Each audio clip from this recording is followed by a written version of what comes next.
tema amanhã, de acordo com o mais votado aí, com essa enquete aí que a gente está fazendo. Bom, então vamos direto para o nosso assunto aqui. Eu queria apresentar para vocês, que está aí em tela dividida comigo, o professor Wilton Zimmermann de Souza. O Wilton foi um colega de longa data, foi nosso aluno de especialização alguns anos atrás. Eu não vou dizer isso, porque ele está com uma cara de menino novo ali, e eu vou entregar a idade dele. Fez parte da nossa primeira turma de cirurgia avançada em 2013. Na verdade, foi um dos caras que mais deu força para a gente fizesse o curso. E o Wilton foi um dos caras que voltou para a gente, como várias opções que a gente tem. A gente não está ligado a nenhuma universidade, por isso a gente não orienta pesquisas, pelo menos de mestrado e doutorado. E o Wilton foi mais um dos alunos que voltaram e desenvolveram projetos nossos nos cursos de mestrado. A Gislaine, que está com a gente até hoje, fez isso, o Wilton fez isso, o Fernando Roupe, lá de Joinville, fez isso também.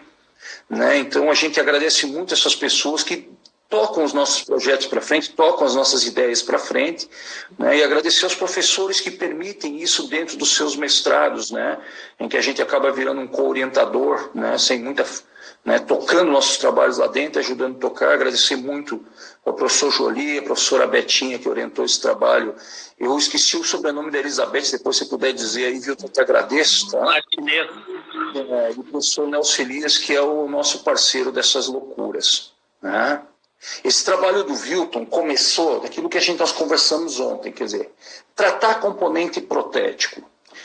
Essa ideia meio maluca, que possa aparecer para várias pessoas, ela começou a bater na cabeça há mais ou menos uns 10 a 11 anos atrás. Porque eu prestava consultoria científica para uma empresa, que o professor Nelson Elias também prestava. E o que a gente tinha de certeza nessa época? O fator mais importante para a superfície, a gente sabe isso até hoje, para a osso-integração, é a rugosidade que a gente consegue. Quer dizer, independente de eu tratar com pedra, com ácido, com jateamento, com anodização, o resultado tinha que ficar entre 0,7 e 2 micrômetros. Por quê? Se chegasse em 0,7 e 2 micrômetros, eu ia ter uma aderência direta de osteoblasto. E o osteoblasto grudado no implante ia formar osso. E também mostrava que se essa rugosidade fosse menor do que isso, favoreceria a adesão de fibroblasto. Só que ninguém estava aí para o fibroblasto. Todo mundo só queria se integrar implante mais rápido. E esse fibroblasto abriu uma ideia para a gente. Por que não tratar o componente protético? Quando a gente falou isso lá, mais ou menos nessa época, eu fui tratado como louco pelo professor Elias. E quando o professor Elias diz que eu estou viajando, eu paro, porque eu respeito muito ele. Mas depois de uns 3 anos, eu consegui convencer ele de que tinha ideia, que a ideia podia ir para frente. E a gente fez um projeto e precisava tocar esse projeto, e o Wilton foi outro que foi facinho de convencer. Quer dizer, a mesma coisa que a gente conversou sobre isso, o Wilton entrou nessa ideia e ele tocou esse projeto. E é sobre esse tratamento de superfície que ele vai conversar um pouco com a gente. A gente volta no final para a gente chegar às conclusões, como a gente está fazendo sempre, pessoal. Na base científica, no final, nós vamos discutir que resultados a gente tem para isso, onde é que isso pode mudar no nosso dia a dia. Wilton, fique à vontade, manda a bala daí que depois a gente volta, tá bom? Perfeito, Manfrão. Primeiro quero agradecer o convite, fiquei muito feliz, uma grande honra, sempre para mim aí estar com você e principalmente com toda essa tua audiência, E é muito bom aí na quarentena a gente ter esse espaço para uma discussão científica, Então eu agradeço muito aí a todos e a Implanta Excelência que sempre é uma grande parceira da gente. Bom, basicamente, é como o Manfro falou, essa ideia, ele foi a primeira pessoa que eu escutei a falar nisso, e por até uma visão clínica, de observação clínica, eu achei que a ideia tinha fundamento, E quando eu entrei no mestrado, a gente acabou conversando com o Manfro de novo, e teve o apoio da professora Betinha, lá da São Leopoldo Mandica, o Jolie, Marcelo Napiboga, a Daiane Bortoluzzi, enfim, todos que participaram, o Nelson Elias, grande Nelson Elias. e a Flávia, nossa colega, que está tocando também uma outra parte da pesquisa, Flavinha Lima, lá de Maceió, que inclusive o trabalho já está pronto para publicar, a gente vai falar aí durante essa discussão. Mas basicamente é como o próprio título que o professor Manfro colocou, né? Ele é uma quebra de paradigma mesmo pensando em selamento do sulco perimplantar. E, logicamente, aí quando a gente fala nisso, desde a consolidação dos tratamentos aí de superfície e do conhecimento dos mecanismos biológicos da osseointegração, né? Os estudos na implantodontia eles acabaram convergindo, todos eles, para aquela interface entre o osso, né, e o implante. E, de certa forma, esqueceu-se, ou a gente esqueceu, né, no geral, na implantodontia, que a primeira barreira que nós temos, né, a primeira vedação, essa barreira protetora, ela está entre o componente protético e o tecido conjuntivo perimplantar. E vários autores nos mostram, né, que enquanto essa osseointegração, né, acaba fornecendo um sucesso inicial dos nossos implantes, a vedação biológica do tecido perimplantar é o que vai nos garantir uma manutenção do sucesso a longo prazo dos nossos implantes. Então, isso é muito importante, essa vedação, quanto melhor ela for, menos bactérias vai entrar lá para aquela interface osso e implante, que já está muito bem consolidada aí na nossa literatura. E, basicamente, né, a modificação dessas topografias da superfície do componente protético, alguns artigos aí nos mostram que elas acabam influenciando na reparação e na adesão dos tecidos gengivais. Muitos desses artigos, né, que foram publicados concomitante ao nosso artigo que foi publicado agora em 2019. É um assunto muito de vanguarda, muito contemporâneo, né? Alguns artigos foram, né, publicados concomitantes ao nosso. E isso até me surgiu algumas oportunidades. Em 2018 eu levei esse assunto a convite do ICDO para a Itália, em Roma. Em 2019 a gente foi discutir esse assunto no mesmo congresso na Inglaterra, e é um assunto que chama muito a atenção de todo mundo, justamente porque é um assunto muito polêmico, né, Manfro? E o nosso estudo, que é esse artigo que a gente publicou em 2019, a razão e o objetivo dele, na verdade, basicamente foi, né, estudar essa interface entre implante, que a gente pode ver aqui, né, nessa projeção atrás, entre o componente protético, o nosso abutment, e o tecido conjuntivo perimplantar. É isso que nos interessava, né? E hoje, no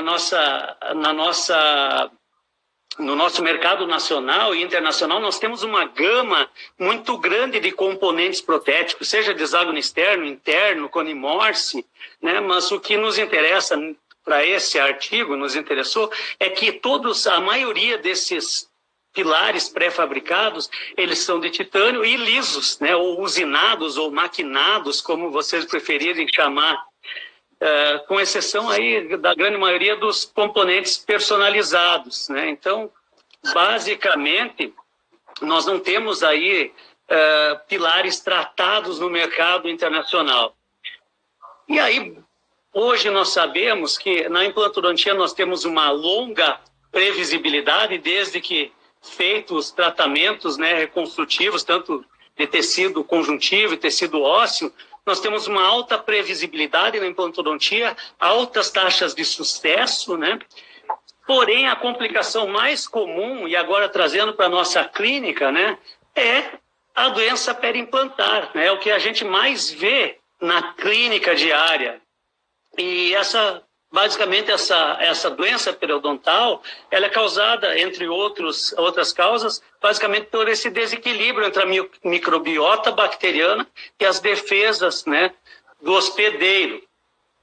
E o que normalmente nos leva, quando se trata de implante, a essa projeção que a gente colocou atrás. Basicamente é a remoção do implante, a explantação. Normalmente a periimplantite vai nos levar a isso. E a gente vê muito isso. E como diz o Manfro, né, é muito mais fácil tirar o implante que é dos outros, indicar a implantação dos outros do que o da gente. Mas acontece com a gente também, na nossa clínica diária. E é muito fácil a gente começar a entender essas coisas, porque a doença periodontal, na verdade, ela surge como um grande desafio clínico para nós, implantodontistas. E ela é muito mais grave e menos sensível ao tratamento, né, quando nós comparamos com os dentes naturais. Isso está muito claro, né? A inflamação ao redor dos dentes naturais, ela é muito menos intensa, vamos dizer assim, do que quando a gente tem uma periimplantite. E, para a gente entender melhor por que isso acontece, basicamente, quando nós temos essa questão do componente em contato, as fibras, né, de colágeno na região supracrestal, elas estão dispostas normalmente ao longo eixo do nosso componente protético. E essa adesão, ela basicamente é uma adesão como se fosse de goma, né? É uma adesão muito pequena. Pode falar aí, Manfro. Só um minutinho, eu acho que eu tenho duas figuras que talvez vocês fiquem um pouquinho melhor para ilustrar isso para você, tá? Por favor, vai ilustrando para nós aí. Olha só, eu acho que aqui está um pouquinho mais fácil de ver. Aqui a gente tem as fibras perpendiculares, isso é dente, e aqui a gente tem as fibras circunferenciais e implante. Então, essa é a grande diferença. E quando a gente sonda, ó, aqui essas fibras perpendiculares limitam a minha sondagem. Já que não, meu limite é osso ou plataforma. Eu acho que essas figuras aí podem te ajudar um pouquinho aí, desculpa me meter. Não, por favor, vai interferindo, vai colocando aí, porque a gente vai deixando mais claro. Mas é justamente isso. No implante, no componente protético, as fibras elas estão paralelas ao longo eixo. Quando nós temos o dente, nós temos fibras paralelas, mas também perpendiculares, transversais, formando um grande emaranhado de fibras. E isso acaba causando uma proteção melhor no dente do que no nosso tecido periimplantar. E também, na verdade, se a gente analisar, nós temos uma vascularização muito mais vasta, né, mais intensa no dente natural do que na região do tecido periimplantar. Então, isso também acaba deixando a doença periimplantar mais intensa do que nos tecidos, né, ao redor do dente natural. O nosso artigo, basicamente, o que ele quis avaliar? Ele quis avaliar o comportamento dos fibroblastos, que a gente colocou esses fibroblastos em 3 superfícies diferentes. Ou seja, uma superfície lisa, usinada, maquinada, né, como preferirem, e outras 2 superfícies que a gente fez com tratamentos numa solução ácida em 20 minutos e em 60 minutos. Então, a gente queria avaliar o comportamento desses fibroblastos que foram colocados nessas superfícies para ver como que ele ia se comportar em relação à viabilidade celular, em relação à proliferação celular e à síntese de colágeno. E aí, falando um pouquinho também de metodologia do nosso trabalho, rapidamente, né? Mas só para entender, na verdade a gente usou 3 linhas de fibroblastos celulares humanos, né? Que foram removidos de gengiva humana pela professora Bertinha. A gente analisou quanto à proliferação pelo método Adultripan, quanto à viabilidade pelo ensaio MTT e quanto à quantificação de colágeno pelo famoso teste ELISA. Usamos uma solução ácida, né, para tratar essas superfícies diferentes com ácido sulfúrico nítrico e clorídrico em 20 e 60 minutos. Isso rapidamente, só para falar um pouquinho de metodologia. E aí nós chegamos a alguns resultados aí interessantes em nosso trabalho dentro desse nosso ponto de vista, né, Manfro? Então, quando a gente tem letra A, todas iguais, né, é sinal que a gente não teve uma diferença estatística. Isso avaliando a proliferação, na verdade. Porém, nós podemos analisar que nós tivemos, né, os maiores picos de proliferação em 24, 48 e 72 horas, justamente quando nós tratamos os discos. Isso é muito interessante do nosso ponto de vista. Outra coisa que a gente avaliou também foi a questão quanto à viabilidade celular. E aí a gente pode observar que tem uma letrinha B, não sei se dá para ver bem aí, mas enfim, a gente avaliou quanto à viabilidade e em 48 horas nós tivemos aí sim uma diferença estatística significativa, né? Sendo que nós tivemos uma melhor viabilidade quando os discos foram tratados. Ou seja, o disco sem tratamento teve uma viabilidade, vamos dizer assim, pior em relação aos discos tratados, o que vem ao encontro do nosso pensamento inicial. E aí, quanto à questão da síntese de colágeno, alguns artigos trazem falando a expressão de colágeno, secreção de colágeno, como preferirem, né? Mas, basicamente, em 48 horas, nós tivemos uma secreção de colágeno menor quando os discos foram tratados. Mas aí, na discussão do nosso artigo, a gente até fala sobre isso, nós temos que analisarmos também que em 72 horas, num período final, nós tivemos os maiores picos de secreção de colágeno também nos discos que foram tratados. E isso vocês vão ver em alguns artigos que eu vou mostrar, que eles coincidem com os outros artigos, ou seja, num período maior, parece que a secreção ou a expressão de colágeno se comporta melhor também. E esse é um dos artigos que eu trouxe para a gente discutir. Esse é um artigo de um grupo da Lituânia, né? É um artigo interessante que eles, na verdade, o que eles fizeram? Eles pegaram 2 grupos como controle, um grupo com discos polidos, que seriam esses 2 iniciais, e outro com um grupo com tratamento, com jateamento de areia. E eles compararam com outros 4 grupos diferentes, com diferentes tratamentos a laser. Então, eles fizeram essa comparação. E eles chegaram à conclusão, quanto à proliferação dos fibroblastos, que ela foi melhor em 24 e 72 horas, porque eles avaliaram em 24, 48 e 72 horas, que a proliferação foi melhor em 24 e 72 horas, né, significantemente, né, do ponto de vista estatístico, né, quando os discos foram tratados, vindo ao encontro também da nossa ideia. Quando eles avaliaram quanto à viabilidade celular, né, eles também, em 48 horas, acharam uma viabilidade melhor nos discos tratados, que também venham ao encontro dos resultados do nosso trabalho, né, o que é bem interessante também. E quando eles avaliaram quanto à expressão de colágeno, né, quanto à secreção de colágeno tipo 1, e aí eles também acharam uma expressão positiva nos discos tratados, né? Então, tudo isso são resultados bem interessantes que acabam, né, relatando e confirmando o que a gente já havia pensado inicialmente.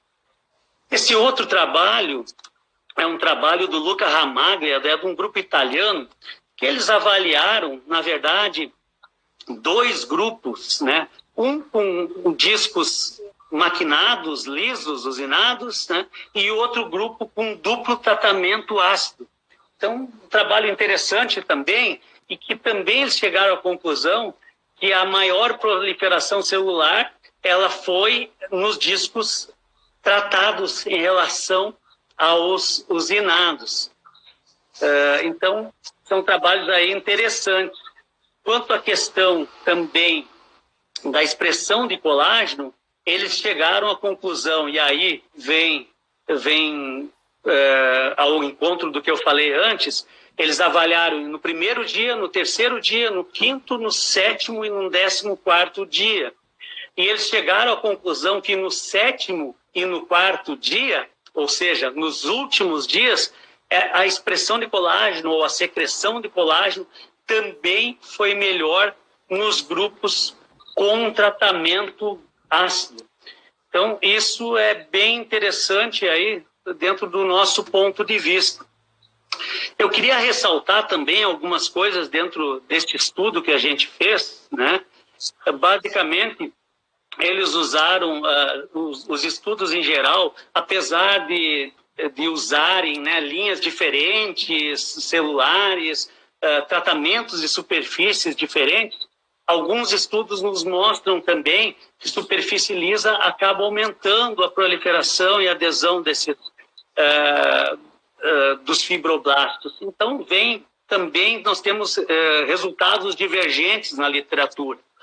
Além disso, uma outra coisa que a gente tem que analisar, né, é que o aumento da rugosidade da superfície ela também promove uma retenção e colonização bacteriana, contribuindo aí também para a formação, né,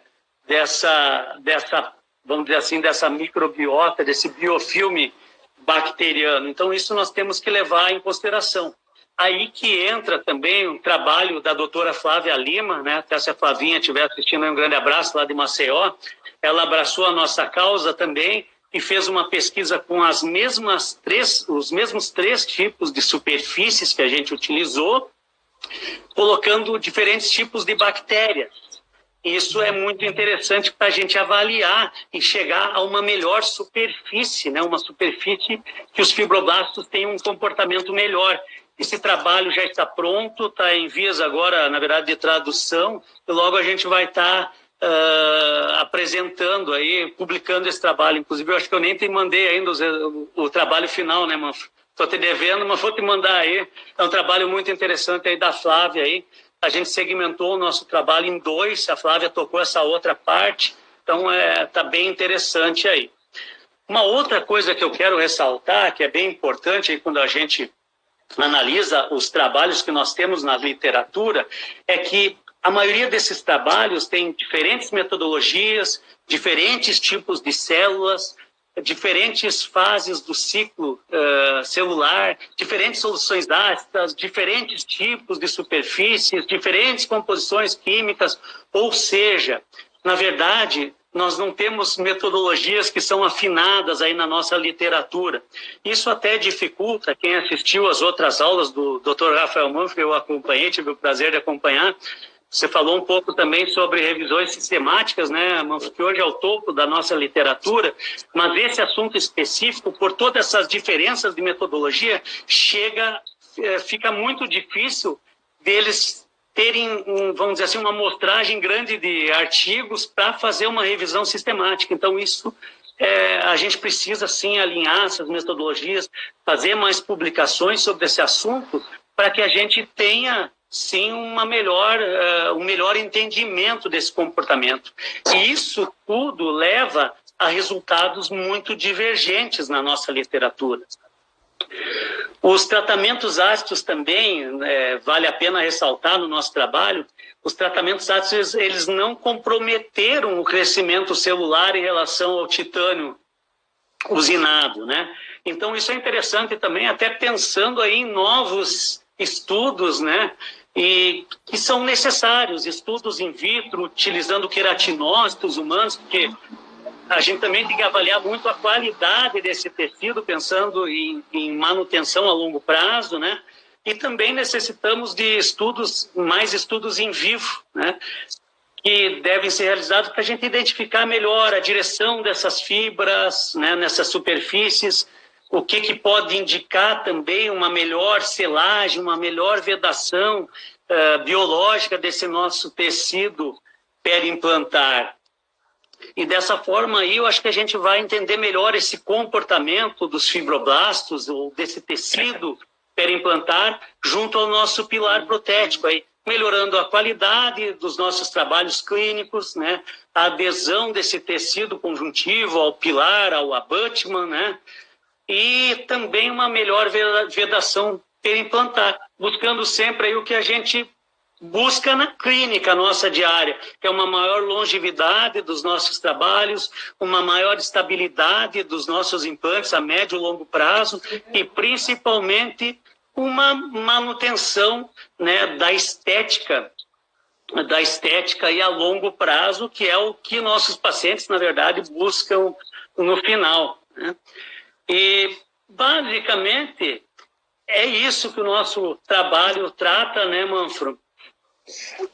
Na verdade é assim, quando a gente quer partir de um princípio para desenvolver as coisas, por isso que assim, tem muita gente escutando que vai demorar para sair uma vacina 2 anos, por exemplo. Você parte de uma ideia e começa a trabalhar. Mas a implantodontia, eu costumo brincar quando eu vou dar aula se eu posso falar palavrão nas aulas. Porque é quase impossível você falar de implantodontia sem falar de cagadas. Né? A ossa-integração foi descoberta através de uma cagada. Claro que o grande mérito do professor Brian Mark é fazer essa cagada funcionar. Depois a plataforma switching também foi numa cagada. E aí isso que a gente estava programando, estudando e dando os próximos passos, sem querer, se existia um passo gigante e que então vai ultrapassar para a gente ir direto para os assuntos. Algumas empresas começaram a nodizar componentes protéticos. Basicamente a Nobel Biocare e a Implacil aqui no Brasil. O objetivo da anodização desses componentes protéticos era deixar eles dourados, para que diminuísse, melhorasse a qualidade de transmissão de luz, tanto na gengiva quanto pela coroa protética que você colocaria em cima. E sem querer, com a anodização, eles chegaram na rugosidade ideal. Então, essa variação que o Wilton está falando de todos esses tratamentos é porque estava difícil chegar numa rugosidade ideal. Do mesmo jeito que a gente sabe qual é a rugosidade ideal hoje para os implantes, agora a gente sabe qual é a rugosidade ideal para os componentes.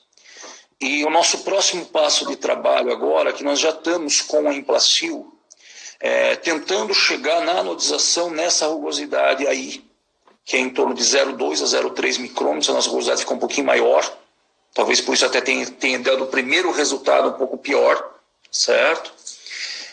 Para que a gente possa fazer os testes em humanos, o projeto já está aprovado, né?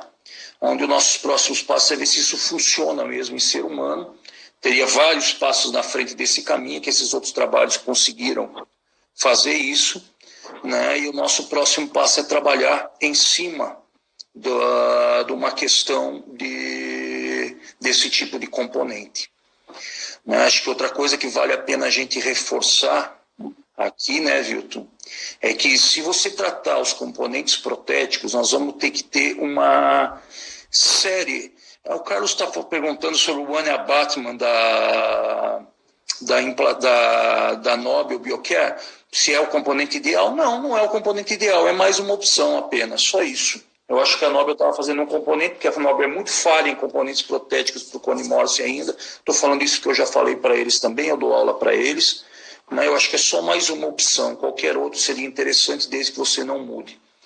Na verdade, o que acontece? Você tem que... E é essas mudanças de paradigmas que vai ter que ter. Você não vai mais mudar o componente protético. Nós estamos falando isso já desde ontem. Né? Então você vai colocar o componente e ele vai se integrar como se fosse qualquer outro. A vantagem do One Abatman é que a partir de cima disso você tem várias opções para isso. Só que ao mesmo tempo é uma integração, é uma estabilidade tipo hexágono externo também, que não está tão 100% adaptada em relação a isso ainda. Então não vejo grandes vantagens, achei uma ideia boa, a conexão tem a mesma ideia, sem o tratamento de superfície, mas eu não acho que ela seja tão fabulosa assim não, tá, Carlos? Acho que qualquer outra opção seria interessante, desde que você não mude o componente. Além de você não mudar o componente, esse componente não deveria mais ser reutilizado. Então, você não pode, vai ter que vir com a integração de fábrica. Se você queimou esse componente, ou se você trocou esse componente, ele vai ter que ser utilizado. Porque senão essas rugosidades aí vão interferir para uma contaminação bacteriana, que é aquilo que a gente está tentando, vai formar fibra, não é, Wilton? Aqui, talvez esse trabalho da Flávia. Flávia, você está vendo, muito legal o teu trabalho, espero. Você me manda, por favor, já que o Wilton não manda para mim, por favor, tá? E aonde esse trabalho da Flávia vai fazer essa diferença. Então nós não precisamos trocar esse componente. E se porventura você trocar esse componente, é impossível você querer utilizar em outro paciente, mesmo você utilizando métodos mais fantásticos dessa integração, de esterilização que se tenha no mercado. Então acho que vai ter que ter uma mudança muito grande de pensamento em relação a isso, Se você partir para trocar componentes, por exemplo, na hora de colocar o componente, você trocar um cicatrizador por esse componente, por exemplo, você vai ter que criar uma área de remoção de epitélio. Então você não vai poder deixar o componente cicatrizado, e você tira ele já com o epitélio cicatrizado e bota o componente tratado. Se você fizer isso, vai ter adesão, vai ter interferência bacteriana. Então, quer dizer, olha quanta coisa vai mudar com essas alterações desses componentes. Realmente é uma mudança de paradigma mesmo, né? É uma mudança de pensamento no geral. É isso aí. Vai ter que mudar no nosso consultório. Vai ter que quebrar uma série de paradigmas para isso. Não é só, esse componente é melhor, pá, legal, vai funcionar desse jeito. Não, você tem que saber como fazer ele funcionar. Né? Aquela brincadeira que a gente fez esses dias aí, de você ter uma Ferrari e ter um Fusca. Né? O Filipão ficou bravo comigo, ligou para mim hoje que Fusca é muito melhor do que Ferrari. Cada um na sua, né? Eu respeito todas as opções, né? Mas se eu tivesse a opção de escolher os dois, né? Fosse um presente, né? Assim, eu acho que eu ficaria com a Ferrari. Eu não sei você, Vilton. Só se fosse azul. Se fosse azul, aí eu acho que... Tá. Eu não tenho esse problema, não. Pode ser até preta, que eu não tenho problema nenhum. Não vou falar daquele timinho ali, tá? Mas, na verdade, pessoal, vai mudar demais o nosso dia a dia. Então, não é só você pegar um componente desse, isso vai ter que mudar a cabeça dos professores primeiro, vai ter que mudar a cabeça das empresas, para que as empresas saibam vender isso. E principalmente a nossa cabeça de nós clínicos, né? Claro. A nossa atuação do dia a dia. Mas eu estou falando das empresas e dos professores, porque essa informação ela vai ter que chegar, e vai ter que chegar de uma forma correta. Ela não vai poder ficar meia boca. Porque se essa informação chegar errada, nós vamos ter complicações pré-implantares muito maiores. E aí, de novo, vai cair por terra um procedimento que era interessante. E aí, quando a gente falou da cagada do professor Branemark, talvez esse tenha sido o grande mérito do professor Branemark. Ficar quase 10 anos de pesquisa para depois mostrar os resultados. E aí sim, ele doutrinou todo mundo. É assim que funciona para se integrar. Eu sei que talvez para alguns aqui isso seja uma coisa muito alarmante até, né, pessoal? Mas os mais velhinhos, tipo nós, né, Virto? Nós vivemos do mapa porque a gente não dormia no dia anterior à reabertura, né? Então, são paradigmas que a gente viveu e é esse tipo de critério que a gente vai ter que fazer para não chegar no resultado tão importante. É verdade, o Alessandro está falando aqui, até disseminar essa informação vai levar tempo. Claro, Alessandro, vai. Só que hoje nós temos uma grande vantagem. É isso que nós estamos fazendo aqui. Todo mundo dentro de casa batendo hoje via internet. Só que a questão é assim, como é que vai se fazer essa informação chegar? Entende? Então, para isso, vai ter que se botar na cabeça de quem vende. Certo? E eu acho que também, Manfro, é aquela questão, é como eu coloquei esse primeiro slide, né, que a gente projetou atrás, é pensar um pouquinho fora da caixa, né? A gente pensar além, não aceitar tudo, né, na ciência, a gente aceitar as coisas prontas, uma receita de bolo. Eu acho que a gente tem que estar pensando, né, em melhorias contínuas e sempre. Eu acho que esse espaço que você abriu, a Implanto Excelência abriu, é muito importante para essas discussões, para a gente crescer. E hoje nós temos ferramentas maravilhosas aí, né? Através da web para a gente fazer essas discussões e esse conhecimento disseminar. Eu acho que isso que é o mais importante de tudo. E logicamente, né, Manfro, eu acho que isso demora ainda, né? Vai demorar ainda bastante tempo para a gente colocar em prática, mas eu acho que o pensamento inicial é como eu falei quando a gente colocou aqueles vários artigos que começaram concomitantes ao nosso estudo, em várias partes do mundo, várias pessoas começaram a pensar da mesma forma, vários pesquisadores começaram a pensar da mesma forma. E eu acho que é por aí que a gente vai melhorar e vai chegar a uma superfície, vamos dizer assim, entre aspas, ideal, né, para o comportamento dos fibroblastos. Eu acho que isso é muito importante. Não, essa é a continuação da quebra de paradigma. Nós não tínhamos, primeiro, era colarinho liso, Depois começamos a ter rosca até lá em cima. Depois começamos a tratar os colarinhos. Quer dizer, as coisas vão mudando. As coisas vão mudando porque a ciência vai mudando. Não é verdade? Eu acho que isso aí vai... E assim, hoje a gente mantém estrutura perimplantar baseada em volume só de tecido. Porque eu preciso ter uma grande faixa de mucosa para fazer uma fibra circunferencial legal ao redor do meu implante. Agora não. É aquilo que eu falei antes, a qualidade também é importante, né? A qualidade desse tecido é muito importante para a manutenção a médio e longo prazo, mas nós temos que pensar também em uma vedação melhor desse nosso tecido para impedir a entrada de bactéria lá em cima e não lá embaixo, né? No meu ponto de vista. Eu estou tentando achar aqui uma foto que caracteriza bem isso aí, que ela acabou não entrando no livro, mas só para a gente terminar isso, pessoal, que mostra bem o comportamento diferente num dente e no implante, quando o implante não tem rugosidade alguma, enquanto o dente tem a rugosidade dentinária e tem esse tipo de fibra. Se eu não achar rapidinho aqui, pessoal, eu prometo que amanhã eu mostro essa imagem aí. Eu não vou conseguir achar aqui, provavelmente. Eu não lembrei de pegar essa imagem hoje antes, e ela veio agora só no assunto aqui. Eu não vou conseguir achar aqui, eu peço desculpas, mas eu tento buscar essa imagem, amanhã eu boto ela em aula aqui, tá? Para a gente poder mostrar de verdade o que acontece, né? A gente tem dentes com perda óssea vestibular e um implante com perda óssea vestibular. No dente a margem gengival está preservada, no implante você teve retração de margem. Por quê? Porque você tem componente liso, você tem tudo lisinho. Nada grudou, não grudou osso, não grudou nada, dançou o negócio. E o paciente veio para a gente poder fazer um recobrimento com enxerto e conjuntivo no implante. Que os dentes do lado estavam sem osso nenhum, estavam bem. Né? Então, essas mudanças, pessoal, que a gente vai ter. Acho que a gente precisa deixar claro também, né, Vilton?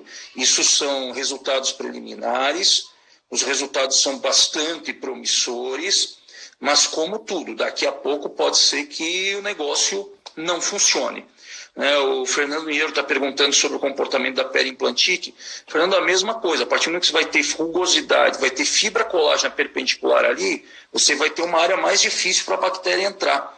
E é a mesma coisa que a gente pensava quando a gente tinha colarinho liso e passou a tratar o componente. Se a gente melhorar a qualidade do tecido periimplantar, nós vamos estar dificultando a bactéria de entrar. Mas a tua pergunta é fantástica e é isso aí, essa quebra de paradigma que a gente vai ter que ter. Grande Fernando, né? Prazer aí, Fernando. Há tempo que eu não vejo, grande amigo. Mas a discussão é justamente essa, Fernando. Mas a ideia é justamente, a nossa ideia é essa, não deixar entrar para contaminar, né? Ou seja, é proteger antes dessa mucosite e periimplantite se instalar. Acho que é essa que é a questão. Só que ele está operando muito, tá, Vilton? Antes que ele fique chateado com alguma... Grande Fernandinho. Abraço.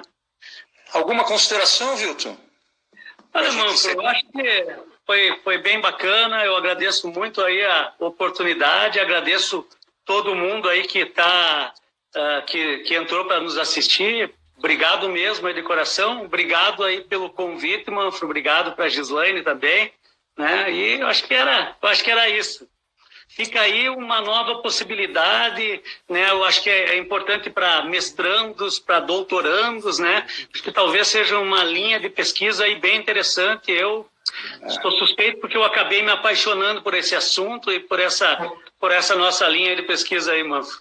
Uma ideia maluca do Manfrão, aí saiu tudo isso. Muito obrigado por você ter participado. É uma honra ter você com a gente.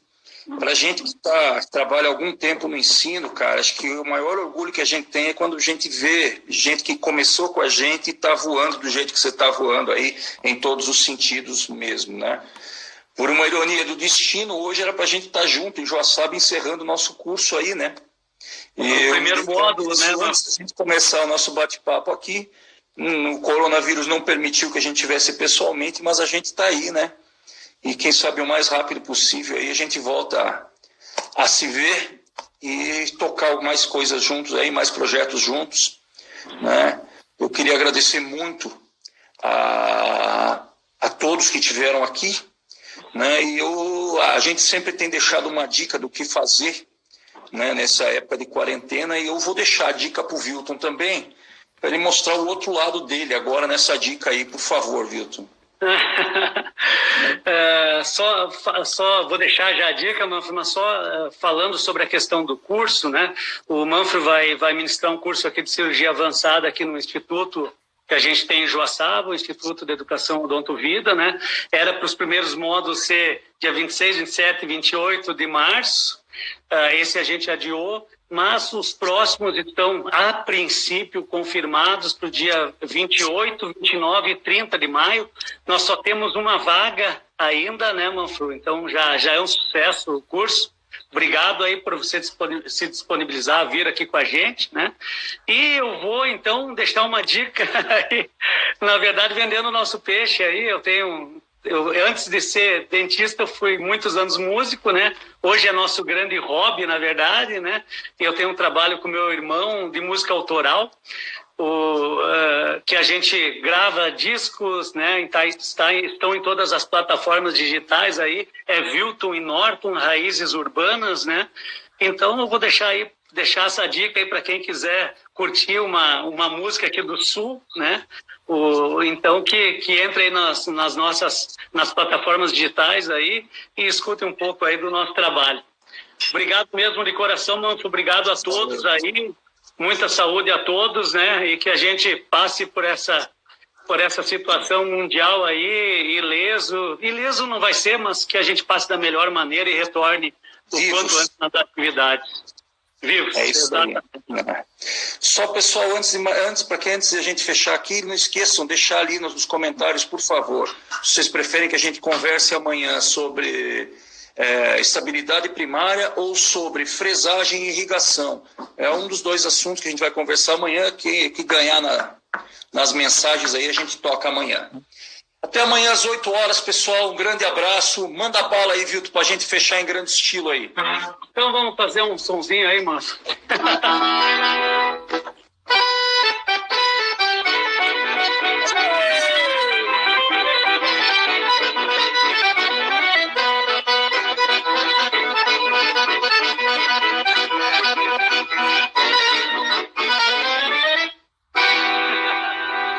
Valeu, pessoal. Grande abraço. Obrigado de coração aí. Valeu, parabéns. Obrigado.